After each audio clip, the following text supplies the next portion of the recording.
Welcome to the Ultimate Sports Blog Podcast. Today is Thursday, July 19th, 2018. Today I'm going to recap the trade that did end up happening that sent Manny Machado to the Dodgers. Talk about another trade that happened today. Brad Hand and Adam Simberg getting sent from the San Diego Padres to the Cleveland Indians. Get more into the Kawhi Leonard trade. And make my pick for tonight's exclusive game on ESPN between the Cardinals and the Cubs, which will kick off the second half of the Major League Baseball season. But first, I want to get into the ESPYs from last night. It was an absolute joy to watch, as it is every year.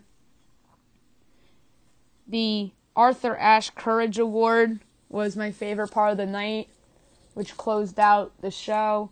Had all the girls, if not all, most of the girls that were involved in the Nari Nasser situation. They were victims, and I applaud those girls for their bravery in coming forward and speaking out to the nation about how they felt, and I'm very proud of those girls, and I give them a lot of credit for it. It took a lot of balls to do that, but they did the right thing, and that group is deserving of that honor.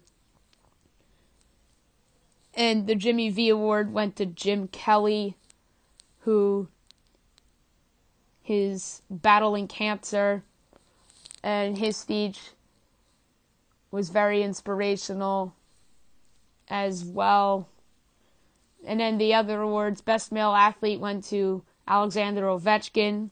Good for him. He led the Capitals to their first Stanley Cup in franchise history.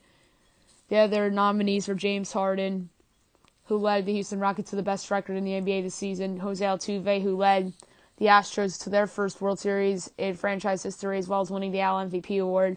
And Tom Brady, who once again led the Patriots to yet another Super Bowl. Best Female Athlete went to Chloe Kim, the snowboarder. Michaela Schriffen, the skier, was in play, as well as Sylvia Fultz from the Minnesota Lynx and Julie Ertz of the Chicago Red Stars. The best Olympic moment went to Shaun White, the snowboarder. The other nominees were Keegan Randall and Jesse Diggins, the cross-country skiers. And from men's curling, and the one that I thought deserved it, which was the USA women's hockey defeating Canada in the 2018 Winter Olympics. Best championship performance by an individual went to Nick Foles in the Super Bowl, winning Super Bowl MVP honors. That was well deserved. George Springer, for his performance in the World Series, was a nominee, as well as Dante DiVincenzo's performance in the men's basketball championship game.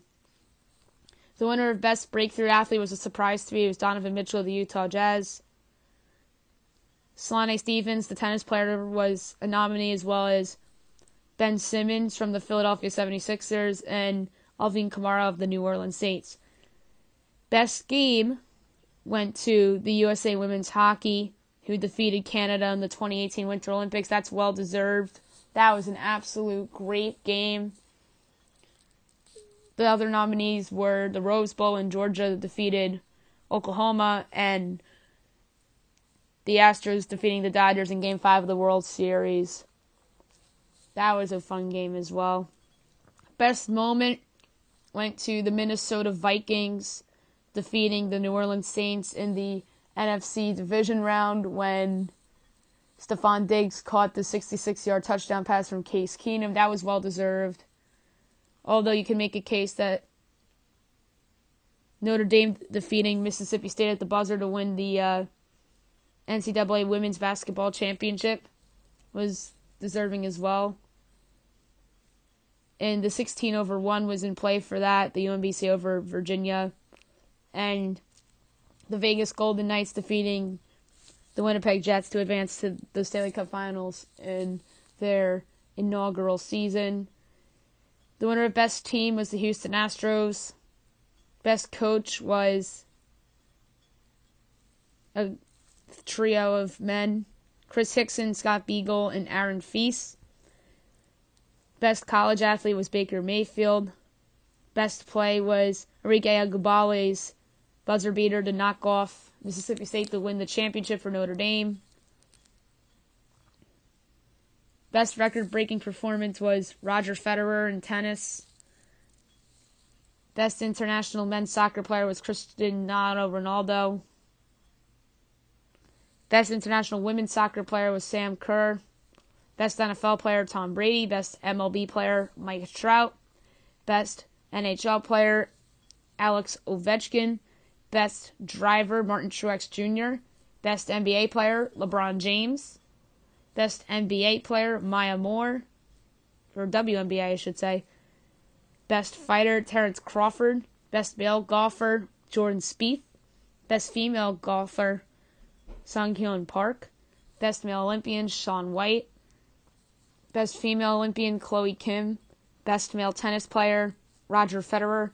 Best female tennis player, Solane Stevens. Best male action sports athlete, David Weiss. Best female action sports athlete, Chloe Kim. Best jockey, Jose Ortiz. Best male athlete with a disability, Mike Schultz. Best female athlete with a disability, Brenna Huckabee. Best bowler, Reno Page. Best MLS player, Nemanja Nikolic. Best women's soccer player, Megan Rapinoe. And those were your awards for the ESPYs. And like I said again before, it was an absolute honor to watch as always. Late yesterday afternoon, the Los Angeles Dodgers acquired Manny Machado from the Baltimore Orioles for 5 prospects, including Cuban outfielder Yusniel Diaz, who was the Dodgers' number 4 prospect, as well as their 27th best prospect, righty Dean Kremer, and their number 28 prospect, Rylan Bannon, third baseman, an infielder by the name of Breivik Valara, and another right-handed pitcher by the name of Zach Pop. The best player that Baltimore got in this deal was Yusniel Diaz, who will probably be the right fielder of the future if he pans out. He was tremendous in the Futures game the other day, blasting 2 home runs. And the Dodgers, I think, did a good job by not giving up Walker Buehler or any of their better pitching prospects. And they were able to keep Alex Verdugo as well. Another trade made today. Early this morning, the Cleveland Indians acquired Brad Hand and Adam Simber of the San Diego Padres for catching prospect Francisco Mejia. It was a 2-for-1 with the Indians getting the 2 relievers and the Padres getting the Indians' best prospect in Francisco Mejia.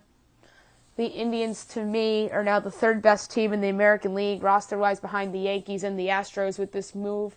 And if they get Andrew Miller back and healthy, and he's the Andrew Miller of old, that team is right up there with the Astros and the Yankees, among the best in the American League.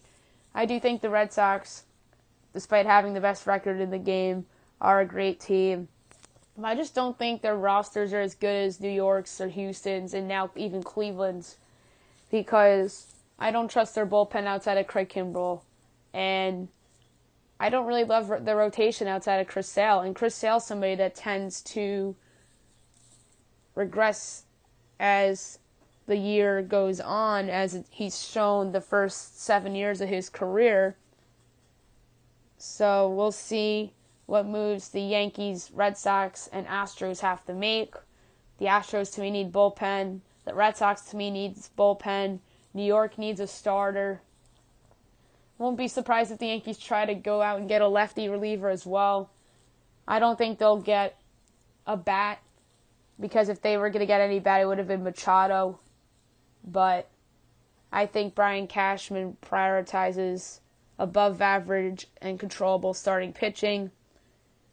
We'll have to see what becomes available. I think he has to get lucky. He has to root for San Francisco to fall apart so he can get Bumgarner, or the Mets to actually do something un-Mets-like and trade their stud ace to the Yankees, or St. Louis falls out of it and Cashman can either get Michael Wacha or Carlos Martinez potentially. So those are guys to look out for. Maybe the Angels trade Tyler Skaggs or Andrew Heaney to New York. So that would be interesting to see as well. And speaking of trades, Kawhi Leonard was traded yesterday to the Toronto Raptors along with Danny Green for DeMar DeRozan, Jakob Poeltl, and a top 20 protected 2019 first-round pick. I like the deal for both sides. As much as I love it for Toronto by taking a little bit of a risk, even though he might leave in a year, Kawhi Leonard's a top 5 player in the league, and if it works out, it could be the Paul George situation. He ends up re-signing there. And on the flip side, I think San Antonio did very well. I think they could have done better if the Lakers decided to throw Brandon Ingram in the offer, or if Philly decided to offer up Markelle Fultz, Dario Saric, Robert Covington, and a couple picks. But I don't love that pick is top 20 protected. I think it should have been at least been top 5 protected, maybe even unprotected, because Kawhi Leonard is a top 5 player in the league when he's healthy. And Jakob Poeltl's a promising young big man. If he improves, that deal could look even stronger for San Antonio. And DeMar DeRozan's a top 25 player in the league. I don't think he's a good defensive player, but he can absolutely score. I still think San Antonio could be a playoff team with DeRozan and Aldridge. If Pau Gasol turns back the clock, you can make a case there for San Antonio. But we'll see. The West is going to be loaded, and San Antonio is a part of that group that between maybe 4 and maybe 9 or 10 that the teams are going to be battling for the top 8 spots, because I think Golden State's a lock. I think the Lakers are a lock with LeBron. I think Utah is a lock with Donovan Mitchell and Rudy Gobert maturing. I think Oklahoma City's a lock with Paul George re-upping and Russell Westbrook still around. They're going to get rid of Carmelo Anthony. Houston's probably a lock, despite them losing Trevor Ariza and Luka Bahamute.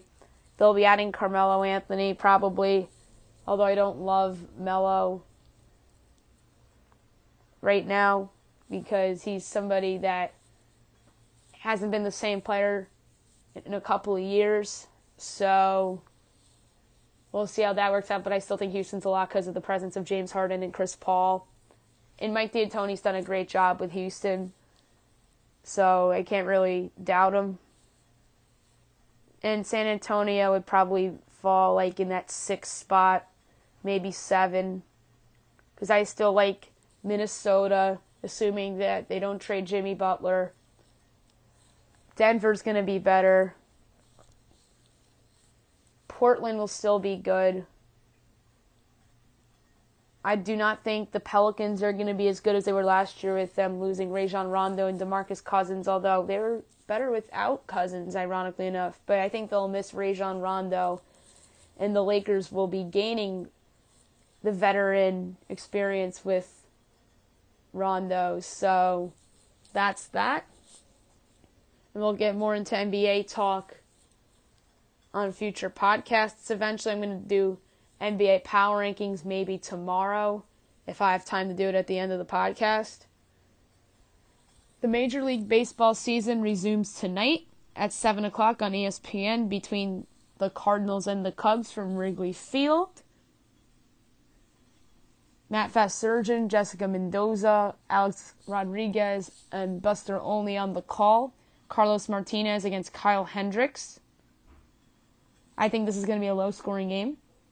Kyle Hendricks is absolutely dominant usually at Wrigley Field. I expect that to continue. I think this is going to be a low-scoring game. I think Martinez will pitch well for the Cardinals. Won't be shocked if St. Louis comes away with the W here, but I like the Cubs bullpen at home better than the Cardinals bullpen on the road. If this game was in St. Louis, I'd absolutely pick the Cardinals, but this is Wrigley Field. That crowd's going to be fired up. They're in first place right now. Probably the fourth best team in baseball right now, even though the Indians got better today with that trade. The Dodgers got better with Machado, so maybe they're sixth right now if I had to reevaluate the power rankings, because if I had to do the power rankings right now, it's, with the moves, that's interesting. I'm going to say Astros 1, flip a coin, Yankees, Red Sox 2 and 3, Dodgers 4, Indians 5, or you can flip-flop Dodgers, Indians, and then I put the Cubs at 6. So, give me the Cubs at home. Kyle Hendricks, let's say 3-2 Chicago. Brendan Morrow closes it out. But I won't be surprised if St. Louis comes away with the victory here as well, because sometimes the Cardinals can sneak them out at Wrigley Field. It just says the Cubs can easily win at Busch Stadium. I do think the Cardinals can win at Wrigley, but I do think the Cubs will win tonight. And they'll be singing Go Cubs Go after the final out is recorded.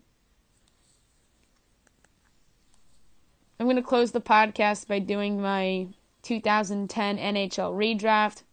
I'll just say the team and the player in quick little summary. Number 1, Edmonton Oilers, Taylor Hall. No do-over here as the Oilers take Taylor Hall. If he had the breakout season before 2015, maybe they wouldn't have overpaid to get Adam Larson, who's been a complete bust in Edmonton, and now Hall has been thriving with the New Jersey Devils and just won the Hart Trophy. Number 2, Boston Bruins, Vlad Tarasenko. Boy, Boston Bruins history would have been different. They took in Tarasenko. They probably would have won a cup or 2. 3, the Florida Panthers, Evgeny Kuznetsov. Definitely a top 2 center on that team. 4, Columbus Blue Jackets, Tyler Seguin would have been a top 6 guy on that team as well. 5, New York Islanders, Mikael Granlund would have been a top 6 forward on that team as well. 6, Tampa Bay Lightning, Ryan Johansson would have been the number 2 center behind Steven Stamkos. 7, Carolina Hurricanes, Jaden Schwartz probably would have been a top 6 forward on that team. Number 8, Atlanta Thrashers, Winnipeg Jets, John Klingberg would have been a top D-man pairing on that team. Number 9, Minnesota Wild, Cam Fowler would have been a top 4 D-man on that team. 10, New York Rangers, Jeff Skinner, probably a top 6 guy on that team, or maybe trade bait because they're in a bit of a rebuild right now. 11, Dallas Stars, Mark Stone would have been a second or third liner on that team. 12, Anaheim Ducks, Jason Zucker, probably a top 6 guy on that team. 13, Coyotes, Tyler Toffoli, probably top 6 guy on that team, considering it took a couple years for him to break out. Number 14, St. Louis Blues, Brock Nelson would have been top 6 on that team. Maybe trade bait, maybe third line guy, because that roster turned out to be pretty loaded. Probably top 6 because they wouldn't have had Vlad Tarasenko, with Tarasenko going 2 in the redraft here. 15, Los Angeles Kings, Ryan Spooner would have been a second or third line guy on that team. 16, St. Louis Blues, Kevin Hayes, probably number 2 or number 3 center on that team. Very versatile guy, you can play wing as well. 17, Colorado Avalanche, Justin Falk would have been a top 2 D-man pairing on that roster. 18, Nashville Predators, Brendan Gallagher. 19, Panthers, Brian Rust. Rust would have been second or third line guy on that team. Gallagher would have been a fourth liner on Nashville. 20, Pittsburgh Penguins, Nick Bustad, probably number 3 center. 21, Detroit Red Wings, Charlie Coyle, second or third line guy. 22, Montreal Canadiens, Zach Hyman. Who knows where he would have been on that team, because they like to mix things up. 23, Buffalo Sabres, Peter Mrazek.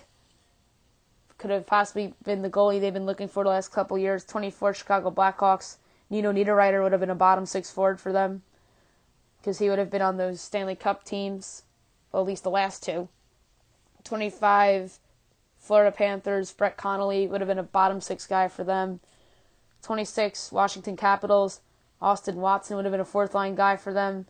27, Arizona Coyotes, Devontae Smith-Pelly, probably 3rd line wing there. 28, San Jose Sharks, Jesper Foss would have been a 4th liner there, just like what he is on the Rangers right now. 29, Anaheim Ducks, Oscar Lindberg would have been a 4th line guy there, just like what he was in Vegas last year and what he was with the Rangers when he first started. And number 30, the New York Islanders, this is funny, Philip Grabauer, the man who they thought they were going to be trading for, but they still have a need in net. And Grabauer went to the Avalanche. I believe Robin Leonard went to the Islanders, but to me, he's not really the answer.